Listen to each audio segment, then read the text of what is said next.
Students, बेटा इलेक्ट्रोस्टैट्स chapter 1 आपको पता है इसकी सारी वीडियो बनी हुई है, प्लेलिस्ट है आपके पास। फिर आप बोलोगे सर आप क्या बना रहे हो।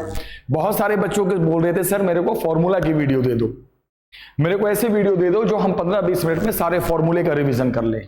डिटेल में तो वीडियो इसकी बना ही रखी है मैंने, हर टॉपिक का बना रखा है, क्वेश्चंस करा रखे हैं उस वीडियो में, उस प्लेलिस्ट में आपको डेरिवेशंस होंगे, डिटेल में है। बट कभी कभी होता है कि पेपर के टाइम हमें रिवीजन करना पड़ता है फॉर्मूले का, तो हमारे पास ऐसी भी वीडियो होनी चाहिए जो फॉर्मूला रिवाइज करवा दे। तो हम स्टार्ट कर रहे हैं क्लास 12 चैप्टर 1 इलेक्ट्रोस्टैटिक्स, जिसमें 3 टॉपिक आते हैं आपको पता है, फोर्स, फील्ड एंड फ्लक्स। अब फोर्स, फील्ड एंड फ्लक्स में हम सबसे पहले आपको ये बताने जा रहे हैं, सारे फॉर्मूले को हम लिखने जा रहे हैं। तो यहां पे जितने भी फॉर्मूला होंगे वो हम लिखेंगे, इस बात को आप ध्यान से समझिएगा, करेक्ट। तो बेटा करते हैं स्टार्ट। पहला फॉर्मूला होता है, आपको पता है जब भी किसी भी बॉडी में इलेक्ट्रॉन ट्रांसफर होते हैं तो बॉडी चार्ज होती है। बॉडी चार्ज होती है by the transfer of electron.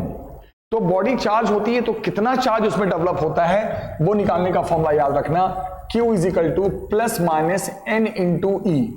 यहां N का मतलब होता है, याद रखना बेटा, नंबर ऑफ इलेक्ट्रॉन ट्रांसफर। याद रखना बेटा इस चीज को, यहां N का मतलब क्या होता है, number of electron transfer, number of electron transfer, इस बात को नहीं भूलना। और ये हमेशा जो N होता है वो हमेशा इंटीजर होता है, इंटीजर। तो पहला फॉर्मूला हो गया, बॉडी में जब इलेक्ट्रॉन ट्रांसफर होंगे तो जितने भी इलेक्ट्रॉन ट्रांसफर होंगे उस हिसाब से बॉडी में चार्ज डेवलप होती है। और आपको बता दूं E का मतलब होता है, आप जानते होंगे, 1.6 × 10⁻⁻19 कूलम। तो इस फॉर्मूले से यह पता चल जाएगा कि इलेक्ट्रॉन के ट्रांसफर होने से कितना चार्ज डेवलप हुआ। पहला फॉर्मूला ये याद रखना। दूसरा फॉर्मूला मैं आपको बता दूं, यह फॉर्मूला होता है, आपको बता देते हैं हम, चार्ज का डिस्ट्रीब्यूशन होता है। जब बॉडी शेप वाली होती है तो वहां चार्ज का डिस्ट्रीब्यूशन होता है।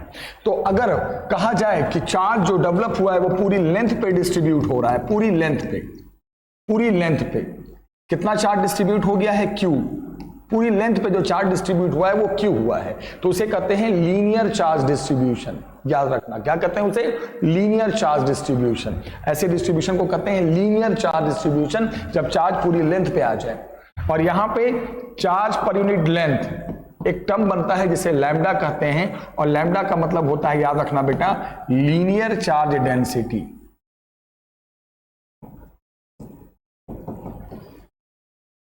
ये कब होता है, जब चार्ज पूरी लेंथ पे डिस्ट्रीब्यूट हो तो वहां पे एक टर्म आता है, उसे हम लैम्डा कहते हैं। लैम्डा का मतलब लीनियर चार्ज डेंसिटी, और इसका फॉर्मूला है charge per unit length.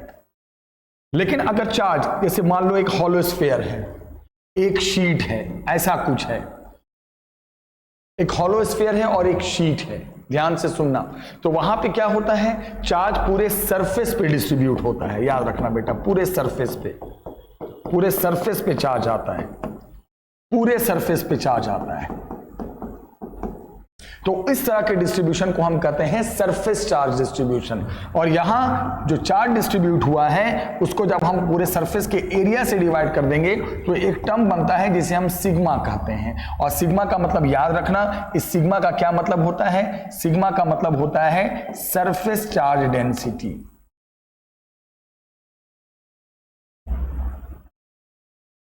Surface charge density. तीसरा डिस्ट्रीब्यूशन मैं आपको पढ़ा दूं, ये तो आपने पढ़ लिया, 2 डिस्ट्रीब्यूशन। किसका डिस्ट्रीब्यूशन पढ़ा आपने बेटा, चार्ज का। अब मैं आपको जरा तीसरा डिस्ट्रीब्यूशन पढ़ा दूं। तीसरे डिस्ट्रीब्यूशन में क्या कहा जाता है कि मान लो एक सॉलिड स्फीयर है, सोचो, मान लो एक सॉलिड स्फीयर है और उस पे चार्ज आपने डेवलप किया, तो उस केस में जो चार्ज डेवलप होगा वो पूरे वॉल्यूम पे डेवलप होगा। सरफेस इंक्लूडिंग वॉल्यूम, पूरे वॉल्यूम को कवर करेगा, होल वॉल्यूम को कवर करेगा। तो वहां पे जो डिस्ट्रीब्यूशन होता है उसे कहते हैं वॉल्यूम चार्ज डिस्ट्रीब्यूशन। और वहां पे एक टर्म आता है जिसे हम रो कहते हैं, रो। वहां सिग्मा, यहां रो। रो का मतलब होता है Q/V, charge per unit volume. V for what, volume. तो तीन तरह के डिस्ट्रीब्यूशन हो गए, समझ में आ गया। अगर लेंथ पे चार्ज आया तो लीनियर चार्ज डिस्ट्रीब्यूशन, वहां लीनियर चार्ज डेंसिटी एक टर्म होता है जिसे लैम्डा से इंडिकेट करते हैं। अगर पूरे सरफेस पे चार्ज डेवलप हुआ, जैसे हॉलो स्फीयर है या शीट है, सरफेस पे चार्ज आएगा तो उसे कहते हैं चार्ज पर यूनिट एरिया, वहां पे एक टर्म आता है उसे सिग्मा, इसे कहते हैं सरफेस चार्ज डेंसिटी। और अगर पूरे वॉल्यूम पे, जैसे सॉलिड स्फीयर में पूरे वॉल्यूम पे कवर होगा तो वहां पे उसे कहते हैं वॉल्यूम चार्ज डिस्ट्रीब्यूशन, और वहां पे रो आता है जिसे कहते हैं चार्ज पर यूनिट वॉल्यूम। अब हम आते हैं थर्ड जो फॉर्मूला हम बताने जा रहे हैं वो है फोर्स का। क्या कहा जाता है फोर्स के बारे में? मान लो आपके पास दो बॉडी हैं जो कि चार्ज बॉडी है Q1 और Q2, तो अगर वो सेम नेचर के होंगे, दोनों प्लस प्लस होंगे या दोनों माइनस होंगे, जैसे या दोनों प्लस हों या दोनों माइनस हों, तो एक दूसरे को वो क्या करते हैं, रिपेल करते हैं। Q2 को Q1 रिपेल करेगा और Q1 को Q2 रिपेल करेगा, दोनों एक दूसरे को इक्वल एंड अपोजिट फोर्स से रिपेल करेगा, दूर भगाएगा। और अगर मान लो कितने डिस्टेंस पे है, r डिस्टेंस पे, और अगर यही दोनों चार्जेस Q1 होता, Q2 होता, एक प्लस एक माइनस, और यहां एक माइनस एक प्लस, उल्टा होता, एक प्लस तो माइनस, ये माइनस तो वो प्लस, तो उस केस में ये दोनों एक दूसरे को अपनी तरफ अट्रैक्ट करते by an equal and opposite force. याद रखना, अट्रैक्ट करते। और उस केस में जो फोर्स का फॉर्मूला होता है वो फॉर्मूला हमेशा ध्यान रखना है बेटा। उस केस में जरा मैं बाउंड्री खींचता जाऊं ताकि मिक्स ना हो जाए सारे टॉपिक। उस केस में जो फोर्स का फॉर्मूला होता है वो याद रखना होता है K Q1 Q2 by R square. ये है फोर्स का फॉर्मूला, याद रखना। सारे ये सब फॉर्मूले हैं, ये सब जो ब्रैकेट में बंद कर रहा हूं ना, ये सारे फॉर्मूले हैं, इसको कभी नहीं भूलना। These all are the formula, these all are the formula. तो उस केस में जो एक दूसरे पे फोर्स लगाएंगे, चाहे अट्रैक्टिव चाहे रिपल्सिव, फोर्स का फॉर्मूला होगा K Q1 Q2 by R square. K एक कांस्टेंट होता है जिसको भी निकालने की एक वैल्यू होती है 1/4 पाई एप्सिलॉन। एप्सिलॉन का मतलब होता है परमिटिविटी। हर मीडियम का जैसे डेंसिटी होता है वैसी परमिटिविटी होता है। और अगर हम आ जाएं किसके लिए, वैक्यूम के लिए, स्पेशल वैक्यूम के लिए, तो वैक्यूम के लिए जो परमिटिविटी होती है उसमें नॉट लग जाता है। अगर हम कोई डाटा वैक्यूम के लिए देख रहे हैं, दो चार्जेस हैं उनके बीच फोर्स देख रहे हैं लेकिन वो वैक्यूम के लिए देख रहे हैं, तो परमिटिविटी के नीचे नॉट लगा देंगे, एप्सिलॉन नॉट। इसकी वैल्यू याद रखना 8.85 into 10 to the power -12। Vacuum के लिए, हर जगह के लिए नहीं, वैक्यूम के लिए ये होता है परमिटिविटी का वैल्यू। और कांस्टेंट की यूनिट भी आप लिख सकते हो यहां से अलग करके, Newton metre square per coulomb square. कैसे, न्यूटन मीटर स्क्वायर, 2 कूलम नीचे डाल दो, K का यूनिट बन गया। और इसकी जो यूनिट बात करें परमिटिविटी की, चाहे मीडियम की चाहे वैक्यूम का होगा, तो इसकी यूनिट का उल्टा होगा। 4 पाई की तो यूनिट होगी नहीं, तो इसके यूनिट का रिवर्स कर दो, तो इसकी यूनिट भी बन गई। क्या बन गई, कूलम स्क्वायर पर न्यूटन मीटर स्क्वायर। तो ये जो परमिटिविटी होती है वो सिर्फ किसके लिए होती है, याद रखना, वो सिर्फ होती है वैक्यूम के लिए। तो वैक्यूम के लिए अगर हम बात करें तो कांस्टेंट भी निकल के आ जाएगा। वैक्यूम के लिए क्या रखोगे, 1/4 पाई एप्सिलॉन नॉट रखोगे। नॉट की वैल्यू पता ही है एप्सिलॉन नॉट, तो इसकी पूरी वैल्यू आ जाती है 9 इंटू 10 टू द पावर 9। तो याद रखना ये जो कांस्टेंट है ये वही आता है, ये वैल्यू वही ली जाती है जहां दोनों चार्जेस वैक्यूम में हो, तो ये वैल्यू आती है। कांस्टेंट की वैल्यू हर मीडियम में अलग अलग होती है, वैक्यूम के लिए हमें याद रखना है। अब क्या बताया गया, फिर एक मीडियम की रिलेटिव परमिटिविटी होती है। हर मीडियम की एक अपनी परमिटिविटी होती है, एप्सिलॉन। इसे क्या कहते हैं, परमिटिविटी ऑफ मीडियम। जो एप्सिलॉन है ना, ये क्या होता है, परमिटिविटी ऑफ मीडियम। ये क्या होता है, परमिटिविटी ऑफ वैक्यूम। और एप्सिलॉन आर को कहते हैं रिलेटिव परमिटिविटी ऑफ मीडियम। ये निकालने के लिए क्या करते हैं, जिस मीडियम की परमिटिविटी है उसको उस मीडियम की परमिटिविटी से डिवाइड कर देते हैं, तो वो आ जाता है रिलेटिव परमिटिविटी। तो अगर रिलेटिव परमिटिविटी की बात आ जाए कि रिलेटिव परमिटिविटी क्या है, तो क्या करोगे, जिस मीडियम की परमिटिविटी है उसको अगर वैक्यूम से डिवाइड कर दोगे वैक्यूम की परमिटिविटी से, तो वो उस मीडियम का रिलेटिव परमिटिविटी आ जाएगा। ये सब बात याद रखना। तो मीडियम की 3 परमिटिविटी होगी, एक अपनी एब्सोल्यूट, और वैक्यूम के लिए स्पेशल, सिर्फ वैक्यूम की वैल्यू याद रखते हैं हम, और मीडियम की परमिटिविटी को वैक्यूम की परमिटिविटी से डिवाइड कर दें तो रिलेटिव परमिटिविटी बन जाता है। ये सब पॉइंट याद रखना। अब मैं आपसे जो पॉइंट पूछने जा रहा हूं वो जरा ध्यान से सुनिएगा। अब मान लो F0 लिख दिया। F0 का मतलब क्या हो गया, force between 2 charges in what, vacuum. तो क्या होगा formula, 1/4 pi epsilon naught Q1 Q2 by r square. लेकिन अगर मैंने F के नीचे M लिख दिया तो इसका मतलब force between two charges in medium, तो उसका फॉर्मूला क्या होगा 1/4 pi epsilon Q1 Q2 by r square. दोनों में फर्क क्या है, यहां मीडियम की परमिटिविटी, यहां वैक्यूम की और यहां मीडियम की। इस वैल्यू को हम 9 × 10⁻9 लिख सकते हैं, बट इस वैल्यू को हम 9 × 10⁻9 नहीं लिख सकते हैं। अगर हम दोनों को डिवाइड कर दें तो बन जाएगा ये एप्सिलम नॉट बाय एप्सिलम। ऐसे भी कर सकते हो, उल्टा भी डिवाइड कर सकते हो। आप एफ नॉट बाय एफ कर दो तो क्या बन जाएगा बेटा, एप्सिलम बाय एप्सिलम नॉट। क्या किया मैंने बताना जरा, हमने दोनों की वैल्यू को क्या कर दिया, डिवाइड कर दिया, तो ये बन गया। और इस रेशियो को ही हम कहते हैं रिलेटिव परमिटिविटी, जो मैंने अभी आपको पढ़ाया था। तो रिलेटिव परमिटिविटी हम दोनों तरीके से निकाल सकते हैं, मीडियम की परमिटिविटी को वैक्यूम की परमिटिविटी से डिवाइड करके, या फोर्स जो वैक्यूम में है उसको मीडियम में जो फोर्स आ रहा है उससे डिवाइड करके। तो इससे एक नई चीज सीखने को मिलता है कि अगर हमें F निकालना है तो F not by epsilon are भी कर सकते हैं। सब चीज याद रखना, अगर हमें दो चार्जेस के बीच फोर्स वैक्यूम में पता है और मीडियम में निकालना है तो बस उस मीडियम की रिलेटिव परमिटिविटी से डिवाइड कर दो, वही फोर्स मीडियम में आ जाएगा। तो ये सब फॉर्मूले फोर्स के हैं, इसको कभी नहीं भूलना। अब हम इसके बाद जो टॉपिक शुरू करेंगे, वो टॉपिक जो शुरू होने वाला है बेटा, वो होने वाला है इलेक्ट्रिक फील्ड। आपको बता दूं कि एक चार्ज के चारों तरफ जहां तक उसका इफेक्ट होता है, कैसा इफेक्ट, दूसरे चार्ज पे फोर्स लगाने का, कि वो कितना दूसरे पे फोर्स लगा सकता है, वो उस चार्ज की इलेक्ट्रिक फील्ड होती है। याद रखना क्या होती है, इलेक्ट्रिक फील्ड। इलेक्ट्रिक फील्ड क्या है आपको पता है, ये एक स्पेस है, रीजन है, एक स्पेस है और रीजन है किधर, around the charge, around the charge. और हर इलेक्ट्रिक फील्ड की अपनी स्ट्रेंथ होती है। इलेक्ट्रिक फील्ड वहां पे स्ट्रांग है या इलेक्ट्रिक फील्ड वहां पर वीक है, उसे कहते हैं इलेक्ट्रिक फील्ड इंटेंसिटी। याद रखना, मान लो किसी क्यू चार्ज की वजह से आर डिस्टेंस पे हमें इसके फील्ड की इंटेंसिटी पता करनी है, ई, जो फॉर्मूला होता है के क्यू बाई आर स्क्वायर, के Q by r square.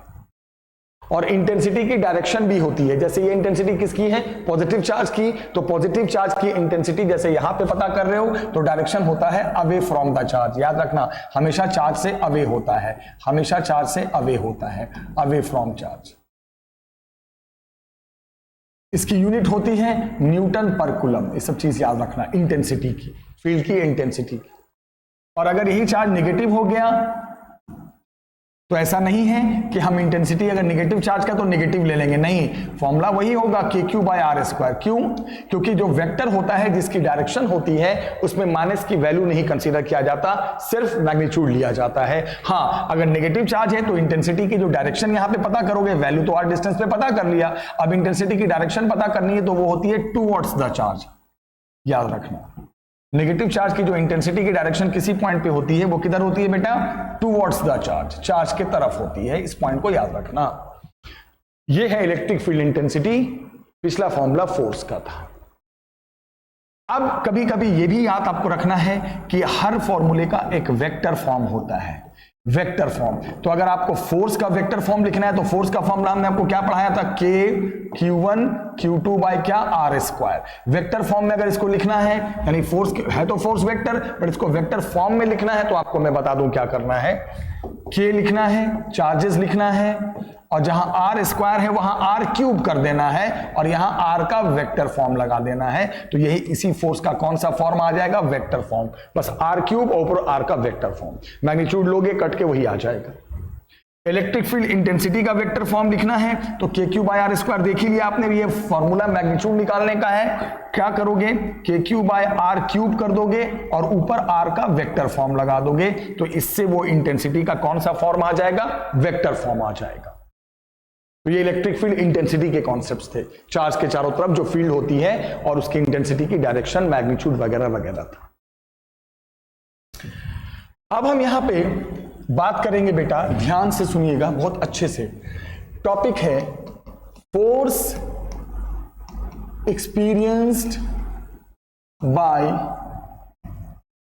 Charge Q in external electric field।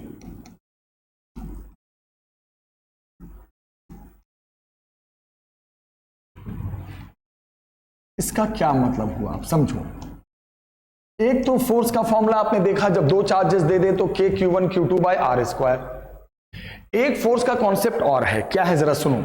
एक फोर्स का फॉर्मूला यह है कि अगर मान लिया कोई चार्ज है और किसी दूसरे के फील्ड में गया, एक्सटर्नल फील्ड का मतलब है किसी दूसरे के फील्ड में गया, तो वो जाकर जो आने वाला चार्ज है वो फोर्स फील करेगा, और उस फोर्स का फॉर्मूला होगा, याद रखना, Q इंटू ई। ये भी एक फोर्स का फॉर्मूला होता है। ये क्या है, किस फोर्स का फॉर्मूला है कि अगर कोई चार्ज आया किसी दूसरे के फील्ड में, मतलब एक्सटर्नल फील्ड में किसी दूसरे के फील्ड में आया, तो ये भी फोर्स का फॉर्मूला होता है। तो ये भी एक फोर्स का फॉर्मूला है इलेक्ट्रोस्टैटिक्स में। ये कब यूज करते हैं, जब कोई चार्ज किसी एक्सटर्नल फील्ड में जाता है। अब यहां पे इस फोर्स की डायरेक्शन देखेंगे, क्या है जरा सुनो। अगर मान लो ये एक्सटर्नल फील्ड जो है वो डाउनवर्ड है, तो ये जो फोर्स फील करेगा वो भी डाउनवर्ड होगा, लेकिन कब, जब ये चार्ज जो आया है वो चार्ज क्या हो, पॉजिटिव हो। याद रखना इस बात को। अगर वो जो चार्ज है, अगर वो चार्ज पॉजिटिव है तो वो फोर्स उसी डायरेक्शन में फील करेगा जिस डायरेक्शन में एक्सटर्नल फील्ड है। लेकिन एक बात और याद रखना, मान लो एक्सटर्नल फील्ड डाउनवर्ड डायरेक्शन में है, कोई ना कोई तो डायरेक्शन होगी, और अगर ये जो चार्ज है वो निगेटिव है तो ये फोर्स की डायरेक्शन इसकी ऊपर हो जाएगी। ये कब होगा, जब ये चार्ज क्या होगा, निगेटिव होगा। तो ये फोर्स की डायरेक्शन भी यहां याद रखना। अगर वो चार्ज पॉजिटिव है तो जिधर इलेक्ट्रिक फील्ड है वहां पर, जिस डायरेक्शन में इलेक्ट्रिक फील्ड है उसी डायरेक्शन में ये फोर्स फील करेगा। और अगर ये चार्ज निगेटिव है तो जिधर फील्ड है वहां पर, नहीं डाउनवर्ड है, तो वो फोर्स फील करेगा अपर डायरेक्शन में। जैसे इलेक्ट्रॉन होता तो इलेक्ट्रॉन फील्ड नीचे है तो ऊपर फोर्स फील करता, प्रोटॉन आता तो जिधर फील्ड है उधर ही फोर्स फील करता। ये भी एक फॉर्मूला है किसका, फोर्स का। ये सब फॉर्मूले बहुत इंपॉर्टेंट है बेटा, बहुत। अब हम नेक्स्ट टॉपिक में बढ़ते हैं। टॉपिक का नाम है इलेक्ट्रिक डाइपोल। याद रखना, जैसे ये टॉपिक अलग था, एक पूरा टॉपिक मैंने क्लियर किया, अभी आपको फॉर्मूला बता दिया। अब टॉपिक हम जो पढ़ा रहे हैं उसका नाम है बेटा इलेक्ट्रिक डाइपोल।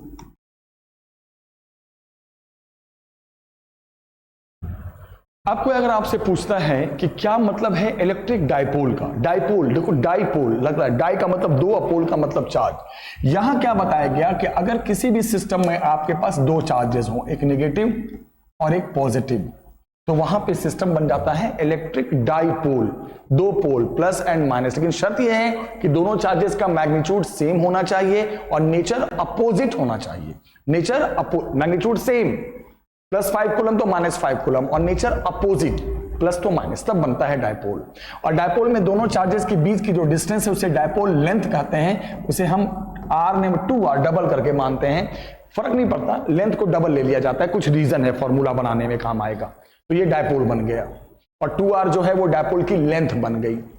और हर डाइपोल का एक डाइपोल मोमेंट होता है p। p को क्या कहते हैं बेटा, डाइपोल मोमेंट।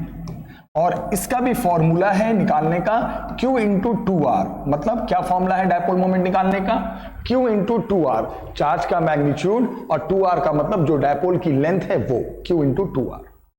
यूनिट भी इसकी जान लो आप, coulomb metre, obviously coulomb metre.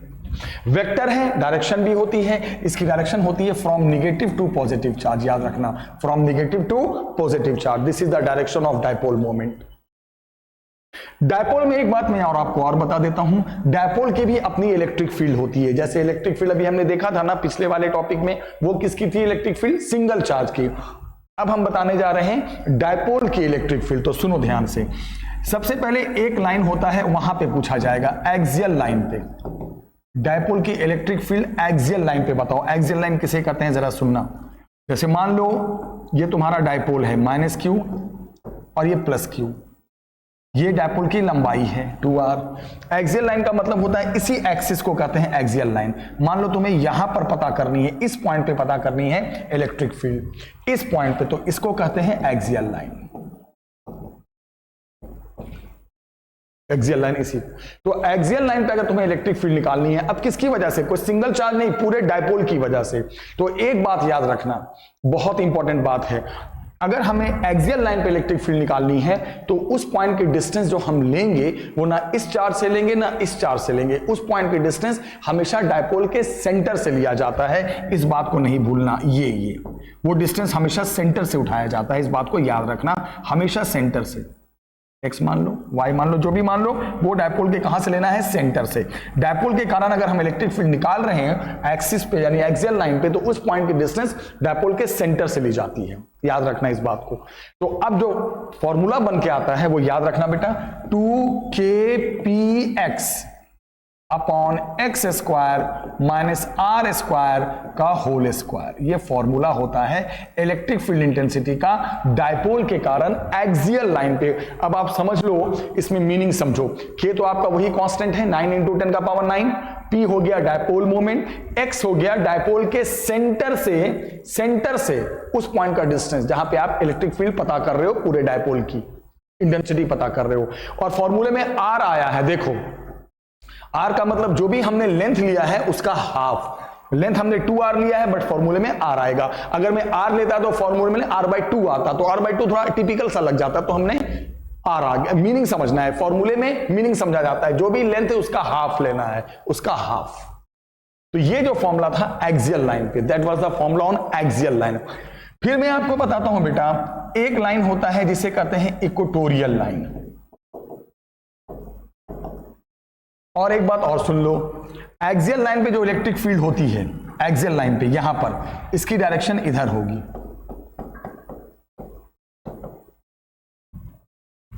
और डायपोल मोमेंट की डायरेक्शन भी किधर होती है? माइनस से प्लस इधर ही होती है। तो ये भी कभी कभी सवाल आ जाता है कि एक्सियल लाइन पे जो नेट फील्ड होती है वो डायपोल मोमेंट के साथ पैरेलल होती है। याद रखना, पैरेलल। जब निकालोगे ना यहां पे डेरिवेशन वाली वीडियो देखना, नेट फील्ड इधर ही जाएगी। अब इक्वेटोरियल लाइन की बात करते हैं। किसे कहते हैं इक्वेटोरियल लाइन? देखो, जैसे ये डायपोल बन गया, माइनस क्यू प्लस क्यू, ये तुम्हारा डायपोल बन गया। इक्वेटोरियल लाइन किसे कहते हैं? जो डायपोल का परपेंडिकुलर बाइसेक्टर होता है, इस लाइन को कहते हैं इक्वेटोरियल लाइन। यहां पे निकालना है, यहां पर EQ का मतलब इक्वेटोरियल पे। तो डिस्टेंस मैंने क्या कहा, चाहे एक्सियल लाइन पे निकालना हो चाहे इक्वेटोरियल लाइन पे निकालना हो, डिस्टेंस हमेशा सेंटर से लिया जाता है। और यहां पे जो फॉर्मूला आया वो याद रखना, KP upon x square plus r square का पावर 3/2। याद रखना बेटा, ये जो फॉर्मूला होता है वो डायपोल की इलेक्ट्रिक फील्ड का कहां पर? इक्वेटोरियल लाइन पे। वो एक्सियल लाइन पे और ये इक्वेटोरियल लाइन पे। इसको कभी नहीं भूलना। और एक बात मैं और बता दूं, डायपोल यहां पर आपको पता है डायपोल मोमेंट की डायरेक्शन कहां से कहां होती है? नेगेटिव से पॉजिटिव। लेकिन यहां पे जो नेट इलेक्ट्रिक फील्ड होती है वो इधर जाती है। याद रखना, इस बात को नहीं भूलना। यहां पे जो इलेक्ट्रिक फील्ड है वो इधर होती है, लेफ्ट साइड। यहां पे जब निकालोगे ना, डेरिवेशन करोगे ना, दोनों की फील्ड निकालकर नेट फील्ड, तभी तो बनेगा। ये डेरिवेशन वाली वीडियो देख लेना। तो वहां पे नेट फील्ड लेफ्ट साइड जाती है और डायपोल मोमेंट तो राइट साइड है, माइनस से प्लस। तो यहां पे अगर पूछा जाए तो इक्वेटोरियल लाइन पे डायपोल की फील्ड डायपोल मोमेंट के साथ 180 डिग्री पे, 180 डिग्री पे, और यहां पे 0 डिग्री पे होता है। तो ये जो इलेक्ट्रिक फील्ड है वो किसकी वजह से है? डायपोल की वजह से। सिंगल चार्ज नहीं, पूरे डायपोल की वजह से। जो इसके फॉर्मूले में डायपोल मोमेंट आएगा, चार्ज नहीं आएगा। ये एक्सियल लाइन पे, ये इक्वेटोरियल लाइन पे, कहीं पर भी निकालो, उस पॉइंट की डिस्टेंस डायपोल के सेंटर से लेनी है, डायपोल के सेंटर से लेनी है। अब मैं आपसे एक बात पूछता हूं।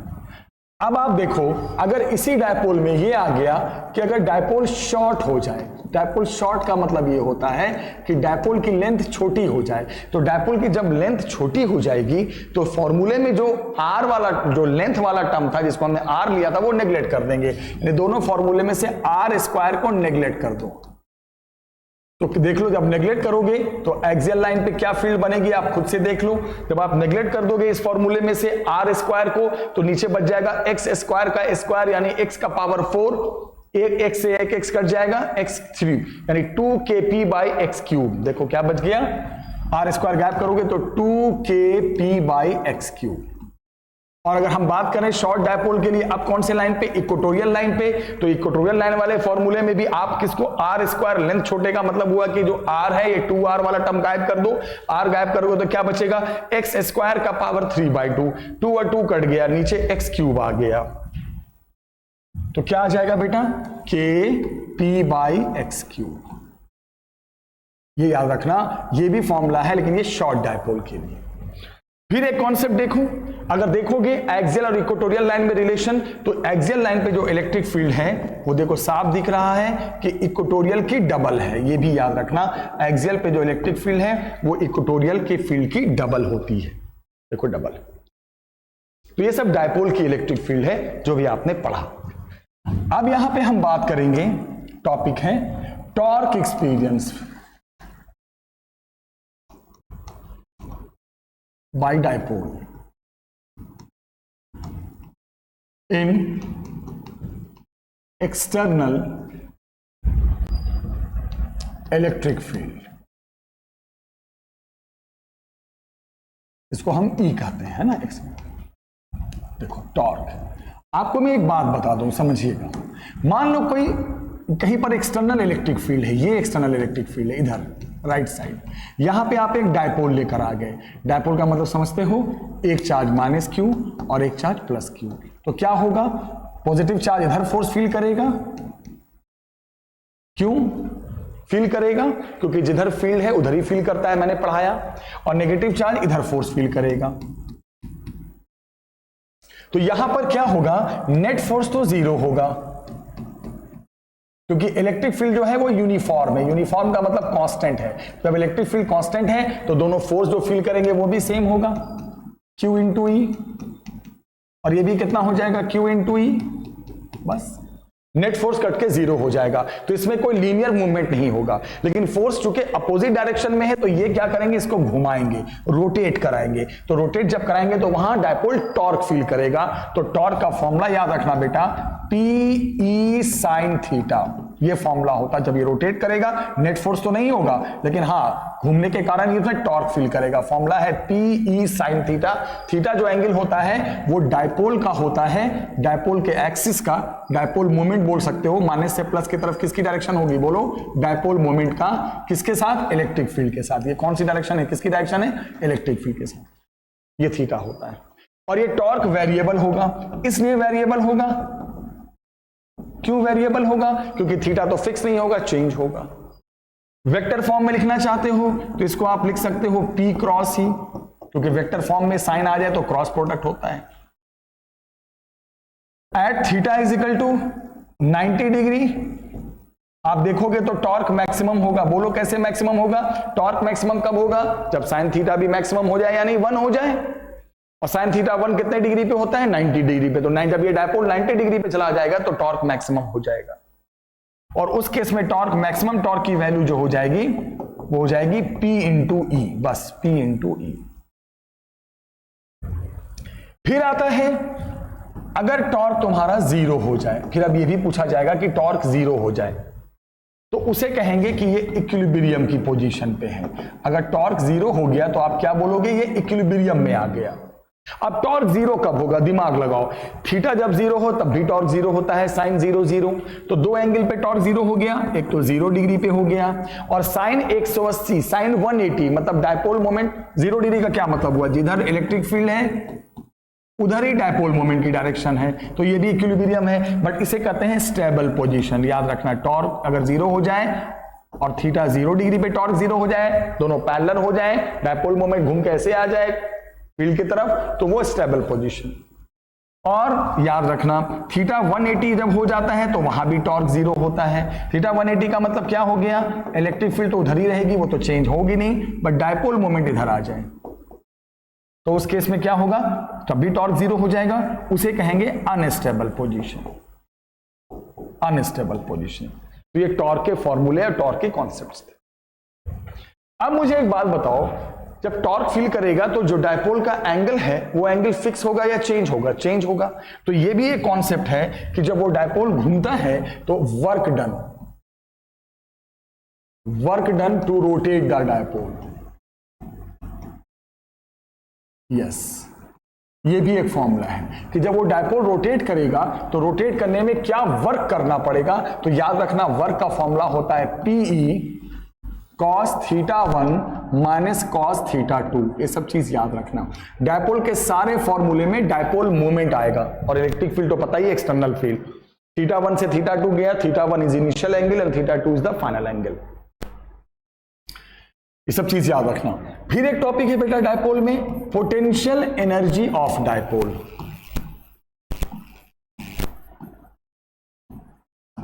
डायपोल की अपनी एक पोटेंशियल एनर्जी होती है। जब डायपोल घूमता है ना तो उसका जो एंगल है डायपोल मोमेंट का फील्ड के साथ पोजीशन बदलता है तो पोटेंशियल एनर्जी भी डेवलप होती है। और पोटेंशियल एनर्जी का मैं आपको फॉर्मूला बता देता हूं, याद रखना पोटेंशियल एनर्जी का फॉर्मूला कभी नहीं भूलना, होता है माइनस, नेगेटिव में होता है minus p E cos theta, minus p E cos theta. Vector form में अगर लिखना चाहो इस पोटेंशियल एनर्जी को इन वेक्टर फॉर्म तो लिखोगे minus p dot E, dot product ना, कॉस में आ जाए तो डॉट प्रोडक्ट आ गया। That was all topic related to dipole. अब इसमें कुछ छोटे छोटे टॉपिक बचे हैं, उसे भी फिनिश कर देते हैं हम, पूरा फर्स्ट चैप्टर फिनिश हो जाएगा। टॉपिक का नाम है इलेक्ट्रिक फ्लक्स।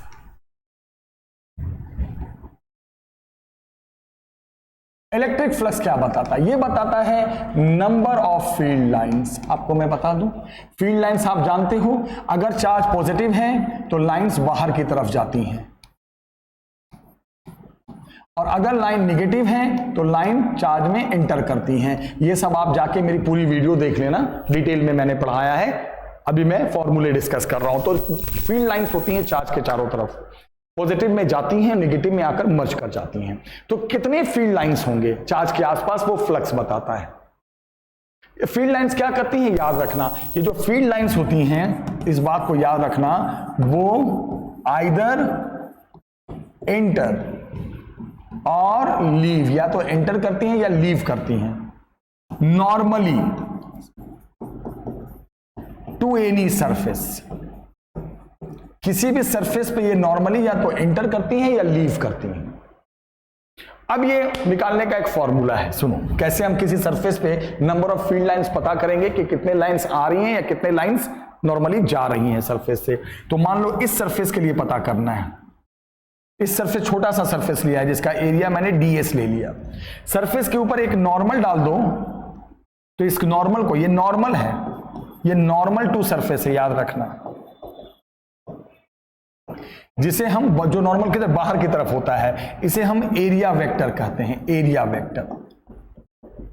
और इंडिकेट ds से करते हैं बट ऊपर एरो लगा देते हैं। तो ds मतलब सरफेस एरिया, और ds के ऊपर एरो लगा दिया मतलब वो एक नॉर्मल है जो बाहर की तरफ जा रहा है, इसे एरिया वेक्टर कहते हैं।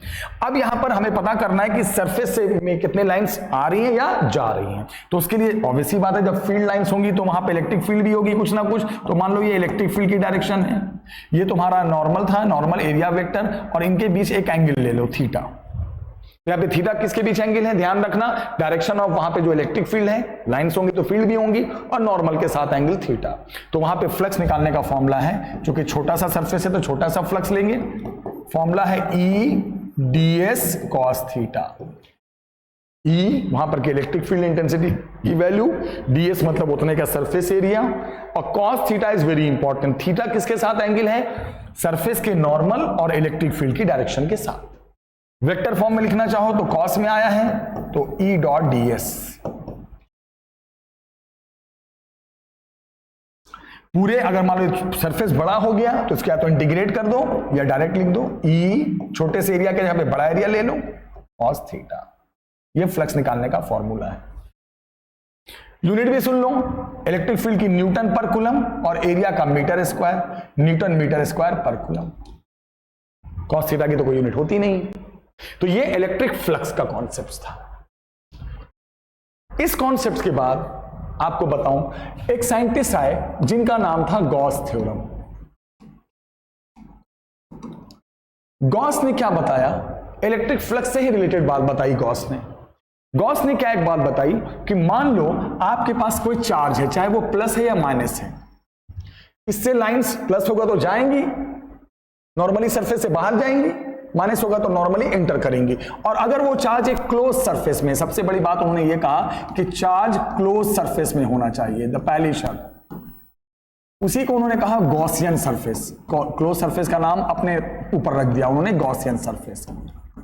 तो गॉस ने क्या बताया कि मान लो आपके पास कोई चार्ज है, consider you have any charge. मान लो आपके पास कोई चार्ज है और उस चार्ज के आसपास नंबर ऑफ फील्ड लाइंस पता करनी है कि वहां पे जो सरफेस है आसपास कितने लाइंस आ रही हैं जा रही हैं। लेकिन वो सरफेस क्लोज है, क्लोज उन्होंने कहा क्लोज सरफेस होना चाहिए। तो उन्होंने क्या कहा, उस केस में जो फ्लक्स को निकालेंगे तो उन्होंने कहा वो उतना EA cos थीटा करने की जरूरत नहीं है। उन्होंने कहा सीधे जो भी चार्ज है उस मीडियम की, अगर वैक्यूम है तो वैक्यूम की परमिटिविटी से डिवाइड कर दो, उतना ड्रामा करने की जरूरत नहीं है, सीधे फ्लक्स पा जाएगा। आपको पता है कि जो फ्लक्स है, आपको मैं बता दूं, ये फ्लक्स जो है वो वेक्टर तो है नहीं, वो तो स्केलर होता है, और जो स्केलर होता है उसमें साइन को कंसीडर करना है, माइनस तो माइनस लेना है, प्लस तो प्लस लेना है, ठीक है, भूलना नहीं है। जो वेक्टर होते हैं जैसे फोर्स, इलेक्ट्रिक फील्ड इंटेंसिटी, इन सब में हम माइनस साइन को कंसीडर नहीं करते थे, जहां डायरेक्शन होती है वहां से मैग्नीट्यूड लिया जाता है, बट फ्लक्स नंबर है, स्केलर है, तो यहां साइन लेना है, माइनस तो माइनस में ही फ्लक्स आएगा। और अगर मान लो अभी ये वैक्यूम था, अभी तो वैक्यूम में था, मान लो यही चार्ज जो है क्लोज सरफेस वो मीडियम में बंद हो, मीडियम हो यहां पर, तो कुछ नहीं होगा, फॉर्मूला वही होगा, बस एप्सिलॉन नॉट के साथ मीडियम की रिलेटिव परमिटिविटी आ जाएगी। अगर फ्लक्स पॉजिटिव होता है तो इसका मतलब ये जो नंबर ऑफ लाइंस हैं वो क्या है, एंटरिंग द सरफेस, समझो वो इन सरफेस में एंटर कर रहे हैं, ये होता है। और अगर फ्लक्स तुम्हारा नेगेटिव आया बेटा तो इसका मतलब ये होता है लाइंस लीविंग द सरफेस।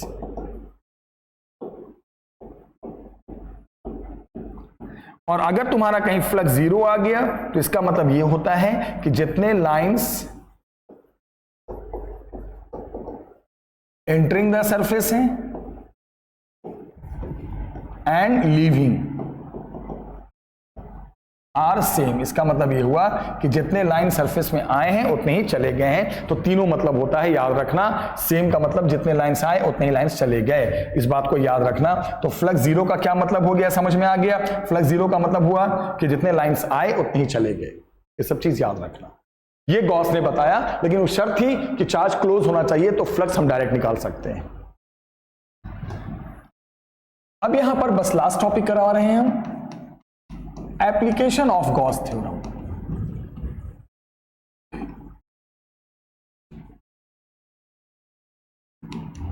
ये गॉस थ्योरम का क्या एप्लीकेशन है, सुनना। आपको भी मैंने कुछ देर पहले फॉर्मूला पढ़ाया इलेक्ट्रिक फील्ड इंटेंसिटी का। क्या फॉर्मूला पढ़ाया? किसी भी चार्ज क्यू की वजह से 2 मिनट हुआ है अभी, KQ/R² पढ़ाया। लेकिन ये फॉर्मूला आपको याद है? होता तो है, ठीक है, इलेक्ट्रिक फील्ड इंटेंसिटी का ये, लेकिन सिर्फ पॉइंट चार्ज के लिए होता है। इस बात को समझो, पॉइंट चार्ज का मतलब ऐसे चार्ज के लिए होता है जो इसका कोई शेप और साइज नहीं हो, जस्ट एक पॉइंट चार्ज। लेकिन अगर आपके पास जो चार्ज है वो पॉइंट चार्ज नहीं है, अगर आपके पास चार्ज शेप में है, शेप वाली चार्ज है, कोई चार्ज है बॉडी बट शेप में है, और उसकी वजह से इंटेंसिटी पता करना है, तो ये फॉर्मूला नहीं चलेगा, ये फॉर्मूला बदल जाएगा। तो इसका मेन मकसद जो है वो इलेक्ट्रिक फील्ड इंटेंसिटी निकालना है। इसकी मदद से हम निकालते हैं, डेरिवेशन वाले वीडियो में देख लेना, डिराइव किया है, मैं फॉर्मूला बता रहा हूं कैसे कैसे क्वेश्चंस आते हैं। तो सबसे पहले मान लो इलेक्ट्रिक फील्ड इंटेंसिटी निकालना है due to a thin charged wire. मान लो एक चार्ज वायर है, अब देखो चार्ज वायर है, चार्ज दे दिया आपने, इसकी लेंथ L है, तो ऑब्वियस सी बात है ये पॉइंट चार्ज तो है नहीं, पूरे शेप में आ गया। अब इसके कारण R डिस्टेंस पे आपको पूरे चार्ज के कारण इलेक्ट्रिक फील्ड इंटेंसिटी की वैल्यू बतानी है, तो ये फॉर्मूला नहीं चलेगा, ये तो पॉइंट चार्ज के लिए चलता है जो शेप में आ गया। तो याद रखना फॉर्मूला होता है बेटा, ध्यान से सुन लेना, Q/2πε0 R × L, charge length 2πε0 R वो डिस्टेंस यहां पे निकाल रहे हैं, और Q/L को हम लैम्डा भी लिख सकते हैं, चार्ज पर यूनिट लेंथ को आया पता ना, लीनियर चार्ज डेंसिटी। Q/L को लैम्डा लिख दोगे तो λ/2πε0 × R। तो ये फॉर्मूला जो होता है इलेक्ट्रिक फील्ड इंटेंसिटी का होता है, किसकी वजह से? एक थिन चार्ज वायर जिसकी लेंथ L है। अगर देखा जाए कि भाई इलेक्ट्रिक फील्ड इंटेंसिटी का डिस्टेंस, जो डिस्टेंस पे निकाल रहे हैं, इंटेंसिटी का क्या रिलेशन है, तो देखो इनवर्सली है, साफ दिख रहा है इनवर्सली है। तो क्या करेंगे, ग्राफ कैसे बनेगा, ऐसे बनेगा। ये गॉस के थ्रू निकाला जाता है, डेरिवेशन वाली वीडियो में देख लेना, फॉर्मूला आपके सामने है। अब दूसरा जो इसका एप्लीकेशन है बेटा वो है electric field intensity due to a spherical shell और हॉलो स्फीयर, देखो ध्यान से सुनो, इसे स्फेरिकल शेल भी कहते हैं और हॉलो स्फीयर भी कहते हैं, इसका ध्यान रखना, दोनों नाम है इसका। तो देखो मान लो क्या है, मान लो आपके पास एक हॉलो स्फीयर है, इसका रेडियस r है। अब आप हॉलो स्फीयर है तो ऑब्वियस सी बात है, जब आप चार्ज दोगे तो चार्ज कहां पे आएगा, पूरे सरफेस पे ही आएगा, लेंथ पे तो आएगा नहीं, पूरे सरफेस पे आएगा। अब इसके कारण तुम्हें स्मॉल r इतने डिस्टेंस पे, तो 2r है, कैपिटल R का मतलब यहां क्या है, रेडियस ऑफ स्फीयर, याद रखना। और स्मॉल r तो वो डिस्टेंस है जहां पे आपको निकालनी है, r डिस्टेंस है, तो हमें e निकालना है, ठीक है। आउटसाइड मतलब बाहर की तरफ, आउटसाइड का मतलब सरफेस से बाहर। फॉर्मूला याद रखना, फॉर्मूला लिखने जा रहा हूं, के क्यू, सरफेस के बाहर निकालने जा रहे हैं बेटा, r square into r cube. ये फॉर्मूला इलेक्ट्रिक फील्ड इंटेंसिटी का है, आपको मैं फिर से ले लेता हूं, एक मिनट रुकिएगा। जैसे एक सेकंड, देखो आउटसाइड का मतलब पहले समझा दूं। आउटसाइड का मतलब ये हुआ, आउटसाइड निकाल रहे हैं ना पहले, आउटसाइड, तो आउटसाइड का मतलब जिस डिस्टेंस पे निकाल रहे हो वो तुम्हारा रेडियस से क्या है, ज्यादा है। आउटसाइड का मतलब यही हुआ ना कि आप जिस डिस्टेंस पे निकाल रहे हो वो तुम्हारे रेडियस से ज्यादा है। आउटसाइड का मतलब यही होता है कि हम जिस डिस्टेंस पे निकाल रहे हैं वो रेडियस से ज्यादा है।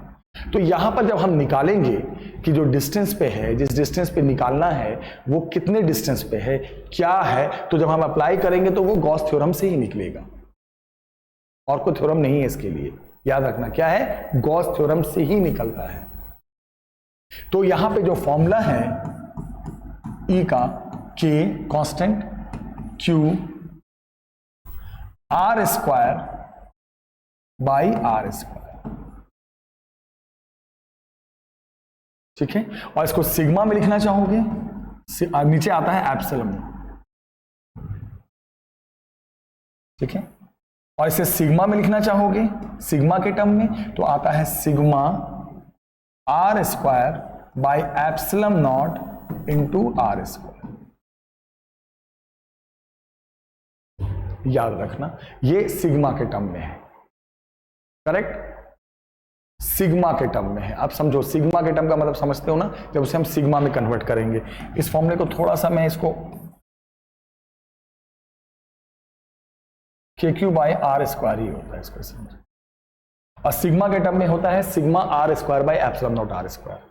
बोलोगे ये सर समझ में नहीं आया कैसे हुआ, दोनों फॉर्मूले हैं, ये चार्ज के टर्म में है, आर डिस्टेंस पे ही है। सिग्मा क्या होता है, सरफेस चार्ज डेंसिटी। सिग्मा को अगर खोलोगे चार्ज अपॉन एरिया, तो चार्ज सिग्मा में बदल के ही आ जाएगा। फॉर्मूला यही होता है, आउटसाइड, इनसाइड नहीं बल्कि आउटसाइड।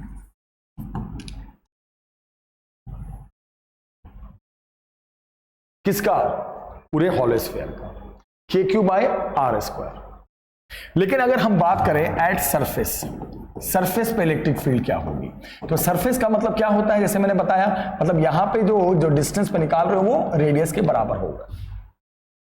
तो उस केस में क्या होगा, सरफेस पे अगर निकालना है रेडियस के बराबर होगा, तो रेडियस के बराबर करोगे तो क्या होगा बेटा, बस यहां पे उल्टा लिख दिया मैंने, इसको सही कर दूं, सिग्मा आर होता है नीचे और नीचे स्मॉल आर होता है, ठीक है। ये कैसे आया बता दूं, सिग्मा का मतलब क्या होता है, charge upon area. Surface area लोगे तो कितना होगा, 4 पाई आर स्क्वायर। चार्ज को मल्टीप्लाई कर दो तो 4 पाई आर स्क्वायर इंटू सिग्मा, हटा दो 4 पाई आर स्क्वायर इंटू सिग्मा, के को खोल दो 1/4 पाई एप्सिलॉन नॉट, देखो ये आ जाएगा। डेरिवेशन तो आप करा चुका हूं, बस आप याद रखना हॉलो स्फीयर के कारण आउटसाइड, आउटसाइड का मतलब जिस डिस्टेंस पे निकाल रहे हो वो रेडियस से ज्यादा है, तो चार्ज के टर्म में ये होता है और सिग्मा के टर्म में ये होता है, तो सिग्मा चलेगा ना, सरफेस चार्ज डेंसिटी है, हॉलो स्फीयर है तो चार्ज सरफेस पे बटा, तो यहां सिग्मा चलेगा। सरफेस पे निकालना है तो कुछ नहीं करना है, जहां स्मॉल आर है उसे कैपिटल आर कर दो। सरफेस पे जब निकालोगे तो ये जो डिस्टेंस है आपका वो यहां पहुंच जाएगा, स्मॉल आर और कैपिटल आर सेम हो जाएगा, तो क्या आ जाएगा सरफेस पे बेटा, अगर हम बात करें सरफेस पे, तो इस फॉर्मूले में जहां स्मॉल आर है उसे कैपिटल आर कर दो, तो क्या आ जाएगा, के क्यू बाई आर स्क्वायर, और स्मॉल आर को कैपिटल आर रखोगे तो बन जाएगा सिग्मा बाई एप्सिलॉन नॉट। ये सरफेस पे इंटेंसिटी होती है। और अगर हम बात करें इंटेंसिटी कहां पर, इनसाइड, इनसाइड का मतलब समझ रहे हो, इनसाइड निकालनी है। तो इनसाइड का मतलब ये हो गया, इनसाइड इंटेंसिटी जीरो होती है। बताता हूं क्या इनसाइड का मतलब क्या है, जो डिस्टेंस निकाल रहे हो वो रेडियस से कम है। इनसाइड का मतलब यही हुआ ना, सरफेस का मतलब ये हो गया, और इनसाइड का मतलब आप अंदर निकाल रहे हो। और आपको पता है हॉलो स्फीयर को चार्ज दोगे तो सरफेस पे होता है। इनसाइड जीरो क्यों हुआ, क्योंकि इनसाइड कोई चार्ज ही नहीं है। चार्ज सब कहां पे डिस्ट्रीब्यूट हो जाता है, सरफेस पे। तो सरफेस पे इंटेंसिटी होगी, सरफेस से बाहर होगी, पर सरफेस के अंदर नहीं होगी। क्यों, क्योंकि अंदर तो कोई चार्ज ही डेवलप नहीं हुआ, सब तो सरफेस पे डिस्ट्रीब्यूट हो गया, तो अंदर कोई चार्ज का इफेक्ट नहीं है, तो इंटेंसिटी भी नहीं होगी। अब रही बात ग्राफ की, इंटेंसिटी का ग्राफ बनाने आएगा किसके साथ, डिस्टेंस के साथ। तो बोलोगे सर देखो, आउटसाइड जो इंटेंसिटी थी, डिस्टेंस ये है ना स्मॉल आर, कैपिटल आर तो रेडियस है, आउटसाइड जो इंटेंसिटी थी वो तो इनवर्सली थी, और इनसाइड तो इंटेंसिटी है ही नहीं थी। तो ग्राफ कुछ ऐसे बनेगा, ऐसे। जब तक तुम्हारा डिस्टेंस रेडियस से कम होगा तब तक कोई इंटेंसिटी नहीं। जब तक तुम्हारा जो डिस्टेंस है वो रेडियस से कम है, ये डिस्टेंस रेडियस से कम का मतलब आप इनसाइड हो, कोई इंटेंसिटी नहीं। जैसे बाहर चले जाओगे आउटसाइड, जैसे तुम्हारा जो डिस्टेंस है जैसे वो रेडियस से ज्यादा हो गया मतलब तुम आउटसाइड चले गए, और आउटसाइड जो इंटेंसिटी है वो डिस्टेंस के, देखो आर के इनवर्सली है, तो यहां पे ये इंटेंसिटी ऐसे आने लगेगी। ये इंटेंसिटी किसकी है, आउटसाइड, क्योंकि डिस्टेंस के इनवर्सली। अब बच्चे इसका लास्ट एप्लीकेशन है गॉस का, थर्ड एप्लीकेशन। पूरा चैप्टर फिनिश हो गया फॉर्मूले में। ये है electric field intensity due to a thin charged sheet. तीन तरह के बॉडी का आएगा, और सब बॉडी कैसी है, शेप वाली। तो अगर आप किसी शीट को चार्ज देते हो, ध्यान से सुनना, किसी शीट को, तो चार्ज पूरे कहां पर आ जाता है बेटा, सरफेस पे आ जाता है। हॉलो स्फीयर को चार्ज दोगे सरफेस पे आएगा, शीट को चार्ज दोगे सरफेस पे आएगा। तो अगर हम शीट को चार्ज देते हैं तो चार्ज कहां पे आएगा, पूरे सरफेस पे आएगा। याद रखना, यहां पर भी सिग्मा के ही टर्म में फॉर्मूला आएगा। कितने डिस्टेंस पे निकालना है, आर डिस्टेंस पे। तो याद रखना, जो फॉर्मूला बताने जा रहा हूं वो बहुत इंपॉर्टेंट है। फॉर्मूला होता है सिग्मा बाई 2 एप्सिलॉन नॉट। बस सिग्मा का मतलब समझते ही हो, वही charge per unit area, surface charge density. यहां एक चीज नोटिस किया आपने, जिस डिस्टेंस पे निकाल रहे हो उसके पे कोई लेना देना नहीं है। वायर में था इनवर्सली, स्फीयर में भी था डिस्टेंस पे डिपेंड, बट ये डिस्टेंस पे डिपेंड करता ही नहीं, सिर्फ सिग्मा पे डिपेंड करता है। चार्ज डिस्ट्रीब्यूशन कितना हुआ उस पे डिपेंड करता है। तो अगर यहां हम अगर ग्राफ देखें इंटेंसिटी का डिस्टेंस के साथ, तो ग्राफ कैसा होगा, स्ट्रेट लाइन, कुछ नहीं बनेगा, क्योंकि डिपेंड करता ही नहीं है। डिस्टेंस पास हो दूर हो इंटेंसिटी सेम रहेगी। अब जब यह समझ में आ गया है तो इसके अंदर भी दो एप्लीकेशन आते हैं। कि मान लो आपके पास दो शीट है, दोनों पे चार्ज बराबर है, इसमें भी प्लस है, इसमें भी प्लस है, यानी इसमें भी सिग्मा, इसमें भी सिग्मा। तो उस केस में जो बीच में इंटेंसिटी है वो जीरो हो जाती है। शीट के बीच में, याद रखना, जब दोनों में सेम चार्ज होगा तो इसकी इंटेंसिटी अवे, इसकी इंटेंसिटी भी अवे, कैंसिल होकर जीरो हो जाती है। और बाहर साइड दोनों की इंटेंसिटी एक तरफ जाएगी तो इसकी डबल हो जाएगी। यहां पे जो इंटेंसिटी होगी आउटसाइड, ये तो बिटवीन में है ना, और आउटसाइड जो इंटेंसिटी होगी वो होगी इसकी डबल। कितनी होगी, दोनों की इंटेंसिटी एक ही तरफ जाएगी, अवे अवे पॉजिटिव है तो इसका double sigma by epsilon not. यहां पर भी इंटेंसिटी देखोगे बिटवीन में sigma by epsilon not, but आगे माइनस लगा देते हैं। क्यों, क्योंकि देखो पॉजिटिव, इसका कहीं भी देखोगे अवे, इसका भी अवे, क्योंकि लेफ्ट साइड जा रहा है दोनों, इसलिए वैल्यू यही रहेगी, इसकी डबल, बट माइनस लग जाता है। तो दो शीट होते हैं, सेम नेचर के चार्ज होते हैं, बराबर डिस्ट्रीब्यूशन होता है, तो बीच में इंटेंसिटी नहीं होती, बाहर साइड होती है। और अगर ऐसा ही हो, दो शीट हो बेटा, इसमें क्या हो, एक में प्लस चार्ज हो और उतना ही दूसरे में माइनस चार्ज हो, मतलब एक में सिग्मा हो और एक में माइनस सिग्मा हो, तो उल्टी कहानी है। यहां पे बीच में, शीट के बीच में इंटेंसिटी जीरो हो जाती है। सॉरी, उल्टा बोल दिया मैंने, सॉरी। यहां बीच में इंटेंसिटी वो हो जाती है जो बाहर साइड हुआ करती थी, कितनी, सिग्मा बाय एप्सिलॉन नॉट। और बाहर साइड जो इंटेंसिटी है वो क्या हो जाएगी, जीरो। उल्टा है, शीट के बाहर साइड जो दोनों जगह है वहां पे जीरो। तो सिंपल है, देख सकते हो। जैसे यहां पे निकालना है, पॉजिटिव का अवे, नेगेटिव का टूवर्ड्स, दोनों फील्ड अपोजिट हो गई, दोनों की कट के जीरो। तो ये तो सिंगल शीट की इंटेंसिटी का था, और ये दो शीट हो जाए, दोनों में सेम नेचर का चार्ज आ जाए, सेम मैग्नीट्यूड का, तो बीच में जीरो हो जाता है, बाहर साइड इतना होता है। अपोजिट नेचर का चार्ज बढ़ जाए तो बीच में आ जाता है, बाहर साइड जीरो हो जाता है। दो शीट के लिए फॉर्मूला है। तो आपने एक चीज नोटिस किया, जितने भी फॉर्मूले हमने पढ़ाए सारे के सारे मुझे लगता है फर्स्ट चैप्टर के सारे फॉर्मूले ऑलमोस्ट मैंने करा दिए, और डिटेल में आपके पास तो प्लेलिस्ट है, ये डेरिवेशन करना है, अच्छे से क्वेश्चन करने वो तो है। ये शॉर्ट टर्म में फॉर्मूला जब नहीं लर्न होता है तो एक वीडियो देख लो, सारे फॉर्मूले कंप्लीट हो जाएंगे। तो आज हमने शुरुआत की है, पहले चैप्टर बना दिया है। एवरीडे मैं कोशिश करूंगा एक एक वीडियो आपको हर चैप्टर की देते जाएं, ताकि एग्जाम में अच्छे से आप मार्क्स स्कोर कर सको। बेटा अच्छे से पढ़ाई करना, मिलते हैं नेक्स्ट वीडियो में, टेक केयर।